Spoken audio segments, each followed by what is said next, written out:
আজকে আমি তোমাদের কিছু কাজের আপডেট দিব। দেখতে পাচ্ছ সবার প্রথমে একটা হচ্ছে পদ্মর পাপড়ির টাইস করা হয়েছে, কেমন হয়েছে জানাবেন কমেন্টে। আর এটা হচ্ছে একটা কলকার টাইস, এটা নিজে হাতে করে টাইস করে বানিয়েছি। আর এইকে তারপর এখানে আছে আর একটা ঠাকুরের হাতের বাজু, এটাও ছবি এঁকে তারপরে একটা মাটি দিয়ে বানিয়ে টাইস করা হয়েছে।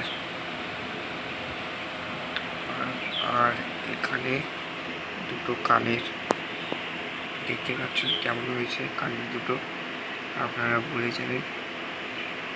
আর এখানে আছে একটা ছোট্ট একটা গোল পুটি টাইস, এই পুটি এটা থেকে তুলে পুটি তৈরি হয়, ওটা আমি আপনাদের পরবর্তী ভিডিওতে দেখাবো। আর এখানে আছে হচ্ছে একটা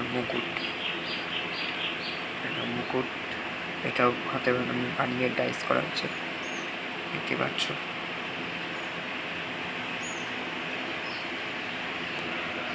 এরকম যদি ভিডিও দেখতে চান তাহলে আমার চ্যানেলটিকে অবশ্যই সাবস্ক্রাইব লাইক করবে আর আমার পাশে থাকবেন।